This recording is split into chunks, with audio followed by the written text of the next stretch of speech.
Perkenalkan, nama saya Ahmad Terbatidam dari kelas PKH 3C dengan NIM 24040550027. Nah, di sini saya akan menjelaskan tentang bentuk penyelenggara pendidikan inklusi,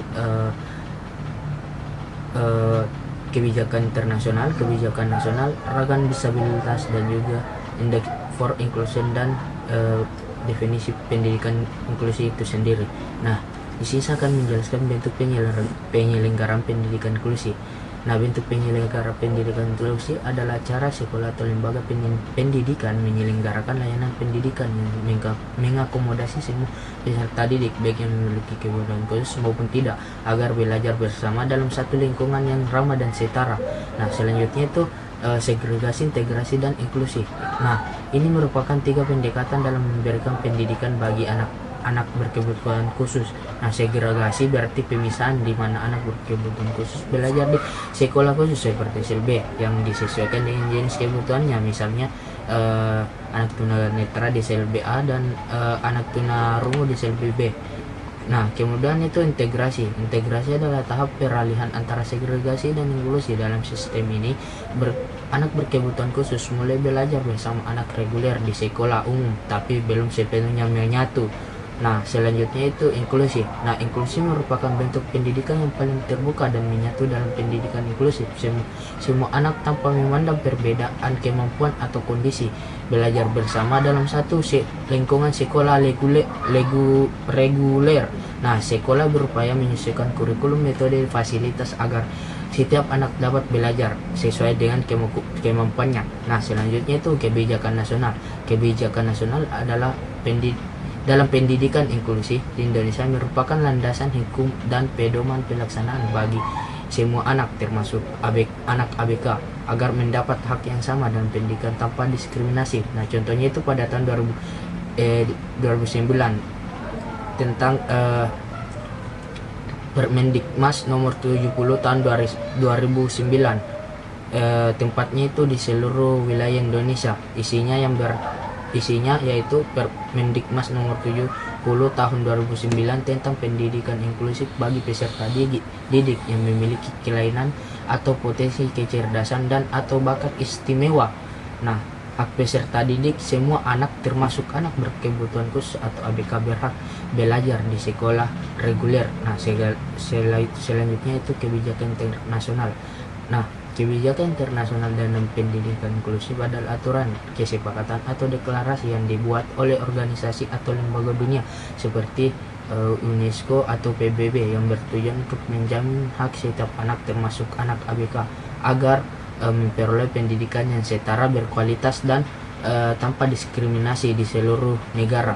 Nah, contohnya itu Salamanca Statement and Framework for Action on Special Needs Education ditetapkan pada tahun 1994. Diselenggarakannya itu pada tanggal 7 sampai 10 Juni 1994 di kota Salamanca. Isinya itu semua anak termasuk anak berkebutuhan khusus berhak memperoleh pendidikan di sekolah reguler bersama teman sebayanya. Sekolah harus menyesuaikan kurikulum, metode pengajaran, dan lingkungan belajar agar dapat melayani kebutuhan semua anak. Nah, selanjutnya yaitu ragam disabilitas. Nah, ragam disabilitas ini terdiri dari yang pertama disabilitas fisik atau tunadaksa, disabilitas sensorik atau tunarungu, tunanetra dan tunawicara, disabilitas intelektual atau tunagrata, disabilitas mental atau psikososial, dan disabilitas ganda. Nah, di sini disabilitas itu terbagi dua, yaitu disabilitas temporer atau sementara, nah, dan disabilitas permanen. Nah, disabilitas temporer itu sendiri adalah kondisi keterbatasan fungsi fisik, mental, atau psikologis yang bersifat sementara. Artinya itu dapat pulih atau sembuh setelah mendapat perawatan. Nah, contohnya itu anak yang mengalami gangguan belajar sementara karena trauma atau tekanan batin. Nah, selanjutnya itu disabilitas permanen adalah kondisi keterbatasan fungsi tubuh atau kemampuan mental yang bersifat menetap dan tidak dapat disembuhkan sepenuhnya. Nah, contohnya itu kayak tunanetra total, kayak kehilangan penglihatan permanen. Nah, selanjutnya adalah Index for Inclusion. Index for Inclusion UNESCO adalah alat panduan dan evaluasi yang dikembangkan untuk membantu sekolah, pemerintah, dan masyarakat dalam mengembangkan pendidikan yang inklusif dan berkeadilan bagi semua peserta didik, termasuk anak berkebutuhan khusus. Tujuan utamanya adalah mewujudkan sistem pendidikan yang menghargai perbedaan, menghapus diskriminasi, dan memberikan kesempatan belajar yang setara bagi semua anak. Nah, selanjutnya yaitu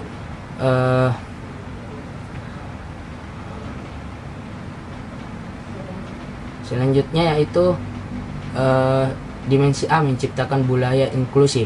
A1 membangun komunitas bagian. A2 itu menetapkan nilai-nilai inklusi dimensi. Nah, menciptakan komunitas yang aman, menerima berkolaborasi dan merangsang, di mana setiap orang dihargai sebagai landasan pencapaian tertinggi semua orang. Dimensi ini mengembangkan nilai-nilai inklusif bersama yang disampaikan kepada seluruh staf. Nah, selanjutnya itu dimensi B, menyusun kebijakan inklusif. Nah, B1 itu mengembangkan sekolah untuk semua. B2 itu mengorganisir dukungan. Nah, keberagaman dimensi ini memastikan bahwa inklusi meresap ke dalam semua sekolah. Kebijakan mendorong partisipasi siswa dan sejak mereka bergabung dengan sekolah. Nah, selanjutnya itu dimensi C, mengembangkan praktik inklusif. Bagian C1 itu mengoreksi pembelajaran.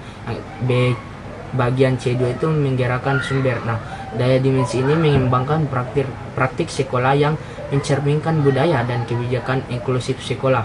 Nah, selanjutnya yaitu definisi inklusi itu sendiri. Nah, yang pertama itu definisi dari UNESCO. Nah, definisi dari UNESCO pada tahun 2004, pendidikan inklusi adalah proses yang melibatkan semua peserta didik dengan beragam latar belakang, kondisi, dan kemampuan dalam suatu sistem pendidikan. Nah, selanjutnya itu definisi dari Undang-Undang Dasar. Nah, definisi dari UUD itu pasal 31 ayat 1 menjamin bahwa setiap warga negara berhak mendapat pendidikan. Ini menjadi landasan konstitusional bahwa semua orang termasuk penyandang disabilitas atau kelompok rentan harus memiliki akses pendidikan. Nah, selanjutnya yang terakhir itu adalah definisi para ahli. Nah, definisi para ahli di sini yaitu Steinbeck dan Steinbeck. Nah, pendidikan inklusif adalah pendidikan yang menempatkan semua anak tanpa memandang tingkat kemampuan, latar belakang sosial, atau kondisi fisiknya, belajar bersama dalam satu lingkungan yang sama dan saling mendukung. Nah, mungkin itu saja yang bisa sampaikan terkait dengan apa itu bentuk penyelenggaraan pendidikan inklusi, kebijakan nasional internasional, ragam disabilitas, indeks for inclusion, dan penjelasan tentang pengertian atau definisi inklusi itu sendiri. Nah, mungkin sekian dari saya. Wassalamualaikum warahmatullahi wabarakatuh.